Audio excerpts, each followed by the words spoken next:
Israel saying on the record, it'll become much easier for us to bomb Gaza 10 times more aggressively and violently than when Israeli settlers are there. Israel always says, and all these Israeli commentators always say on television, that Israel left Gaza in 2005 and it's been completely free, and Hamas has then run it down, and the Palestinians have not been able to, there was a new hell, which was a massive siege.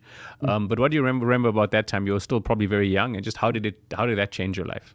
If you look at the record at the time, Israel's government is very clear. This is all about the demographic bomb. We want to isolate, cut off as many of the millions of Palestinians as possible. In case we get to the inevitability of the one state, we can get rid of the 2 million in Gaza in that scenario. So we need to do this act of demographic preemptive engineering to cut the Palestinians in Gaza off. So that was the Israeli rationale, the first one. There was a number of them. The second one was basically Israel saying on the record, it'll become much easier for us to bomb Gaza 10 times more aggressively and violently than when Israeli settlers are there. We can act without any restraint. So until 2005, my memory of Israeli airstrikes in Gaza, it was mainly the Apache helicopters. As soon as Israel pulls out, one of my first memories immediately afterwards is Israeli F-16 bombs being dropped like candy. You had what was called the Mahraka of Jabalia, the burning of Jabalia, I think around 2006.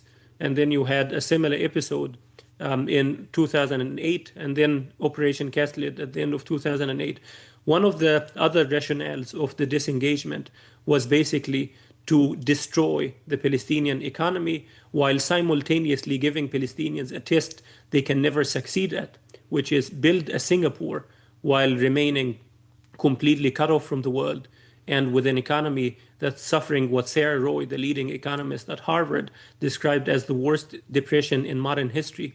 Basically what Israel did, and it says so in the disengagement plan itself, it says that it would cut Gaza's entire labor force until it ceases completely. And you had the Israeli Prime Minister's advisor, Dov Westglass, saying on the record, we are withdrawing from Gaza to freeze, to kill the peace process, to take it off the agenda, the Palestinian question, to disappear it for as long as it takes.